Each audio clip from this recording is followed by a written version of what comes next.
El Departamento de Relaciones Públicas, Prensa y Protocolo de la Asamblea Legislativa presenta Asamblea Legislativa Noticias. Porque hay cosas buenas que decir.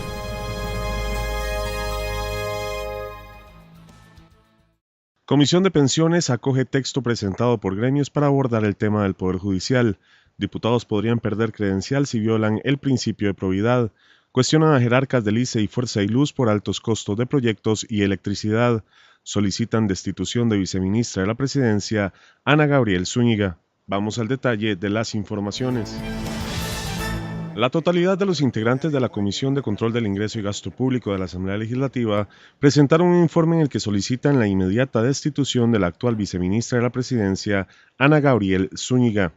Los diputados firman este informe pues consideran que Zúñiga recibió un pago que no le correspondía por el derecho de prohibición, pues a pesar de contar con el título de abogada, no está incorporada en el colegio profesional correspondiente. Le solicitamos al presidente de la República cesar de inmediato de su cargo a la señorita viceministra de la Presidencia, Ana Gabriel Zúñiga Aponte, en virtud de que es evidente de que ella ha recibido un pago que no le correspondía, que se ha resistido a reintegrar las sumas que evidentemente y por ley no debió de haber percibido y que además ha mostrado una conducta más favorable a su peculio que al mantenimiento, a la defensa del erario público y al deber de probidad que corresponde a personas que ocupan este tipo de cargos.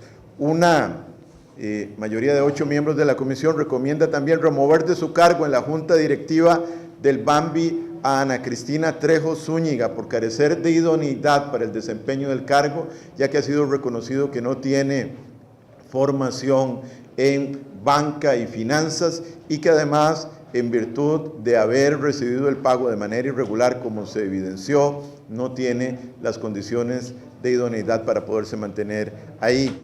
Además, 8 diputados firmaron una carta en la que solicitan que la ex viceministra de Vivienda, Ana Cristina Trejos, sea removida de la junta directiva del Banco Hipotecario de la Vivienda.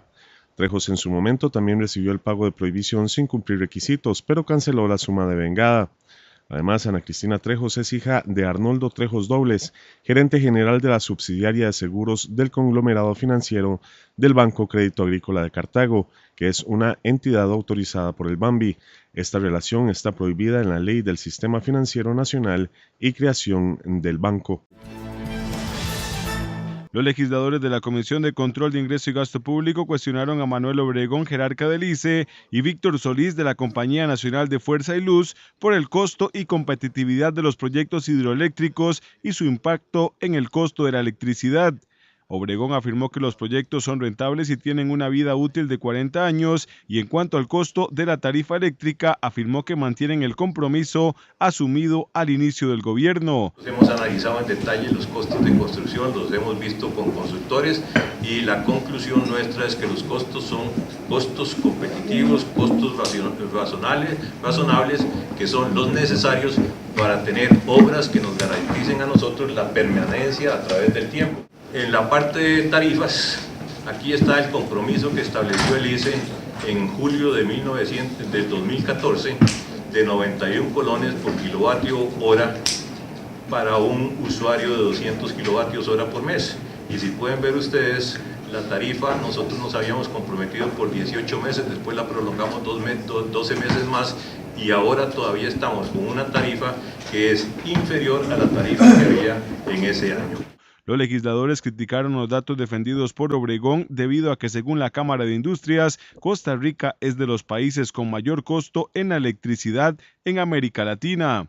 Una es que a juicio de la Cámara de Industrias la energía costarricense no es competitiva, a criterio del ICE sí. Otra es que el gobierno nos dice que han mantenido tarifas bajas, controladas, de acuerdo con un plan de estabilización del costo de la energía y por el contrario la Cámara de Industrias nos manifiesta que eso es una ficción porque en realidad fue Arecep quien impidió un incremento de más del 40%. Y otra es que la Compañía de Fuerza y Luz dice que los incrementos que plantean son para inversión mientras que los antecedentes que conocemos es que son recursos para pagar deudas pendientes. Con los costos de los proyectos,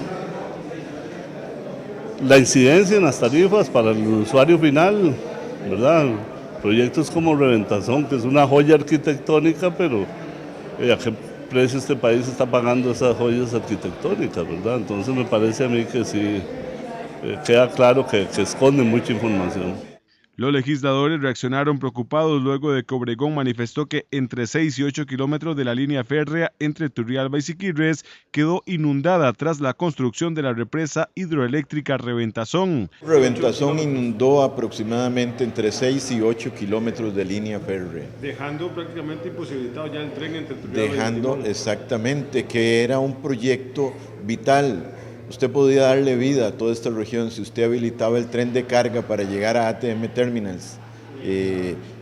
Usted tenía enormes posibilidades de desarrollar esta zona, donde no hay parques industriales, donde no hay otras opciones, pero esto es un daño enorme, con implicaciones sociales, económicas, de gran naturaleza que nosotros no vamos a dejar pasar desapercibidas. Los congresistas presentaron una moción para solicitar al ICE e Incofer los documentos que avalan el acuerdo y que al parecer entierra la posibilidad de habilitar el tren entre Turrialba y Siquirres. Los diputados votaron afirmativamente la admisibilidad del proyecto 19.117, que aborda el deber de la probidad de los legisladores en la función pública.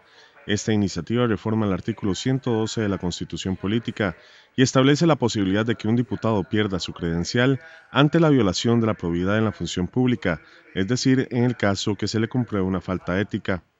Las faltas a la probidad serían los impedimentos para celebrar directa o indirectamente o por representación contrato alguno con el Estado, además de obtener concesión de bienes públicos que impliquen privilegio, intervenir como directores, administradores o gerentes en empresas que contraten con el Estado, obras, suministros o explotación de servicios públicos.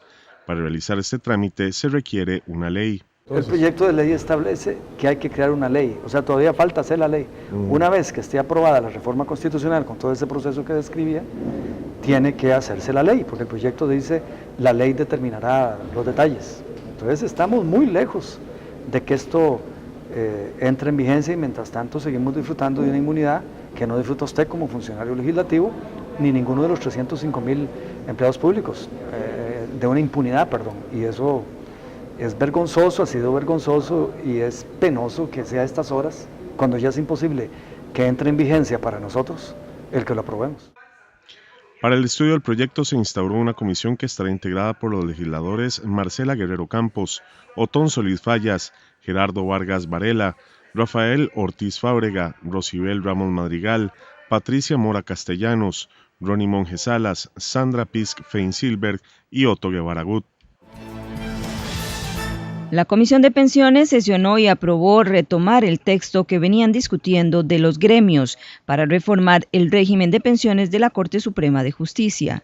De esta forma, respetaron el acuerdo tomado por las diversas fracciones representadas en la Asamblea Legislativa. Don Jorge, el acuerdo que llegaron el día de ayer y ya plasmado hoy en la Comisión de Pensiones. Bueno, hoy sí, se enmendó un error, el cual fue fraguado el miércoles anterior, y volvemos al texto de los gremios, el cual fue un compromiso que adquirieron todas las fracciones parlamentarias con los trabajadores del Poder Judicial, y volvemos a ese texto, ¿verdad? ¿Qué dice ese texto, a diferencia del que estaban proponiendo? Bueno, el texto de que ya estaba aprobado por los gremios y que vamos a seguir trabajando es sobre la composición de la Junta Administradora del Fondo, ¿verdad? El fondo lo administraba el Consejo Superior de la Corte Suprema de Justicia, ¿verdad? Eran jueces administrando plata, lo cual no parece congruente. Y la composición, cómo se va a trabajar y esperar los insumos de la Universidad de Costa Rica que estaban haciendo los estudios actuariales. Ningún régimen de pensiones puede tomar decisiones si no tiene cada 2 años un estudio actuarial para ver cómo se comportan los seres humanos, si se mueren, si ingresan nuevos al trabajo, si se pensionan antes. Todo eso tiene que verse con el estudio actuarial para poder tomar decisiones una junta administradora. Don Jorge, ¿la comisión ha peloteado alguna respuesta con base en el problema que existe y la gran pérdida de que ya está casi quebrado el fondo? El fondo no está casi quebrado. Mire, el fondo tiene 800 millones de dólares. Si es un fondo, igual que los fondos en el Estado, los obligan a invertir solo en bonos del Estado al 2%, y hace falta tanto dinero en las instituciones para infraestructura, por ejemplo, en la Corte. Ese mismo fondo podría estar invirtiendo en este momento en infraestructura civil, en edificios de la Corte, o en prestarle dinero a los trabajadores para vivienda, pero no se está haciendo porque la ley lo prohíbe. ¿Podría cambiarse los años de servicio y el porcentaje de aportación? Bueno, yo creo que eso sí va a venir dentro de los escenarios, pero tenemos que esperarlo. Así las cosas, la comisión esperará a que la Universidad de Costa Rica entregue el informe actuarial solicitado por la Corte para buscar una salida a la situación económica que enfrenta el régimen de jubilaciones del Poder Judicial. El plenario legislativo aprobó el proyecto 19.951, una reforma a varios artículos de la Ley de Estupefacientes, Legitimación de Capitales y Financiamiento al Terrorismo, que incluye la supervisión de los operadores de tarjetas de crédito que no formen parte de un grupo financiero. Incorpora el concepto de origen de los recursos, aceptado y adoptado por las mejores prácticas internacionales en materia de prevención de la legitimación de capitales y financiamiento al terrorismo, entre otras medidas que ponen a Costa Rica al día con los requerimientos del Grupo de Acción Financiera Internacional GAFI.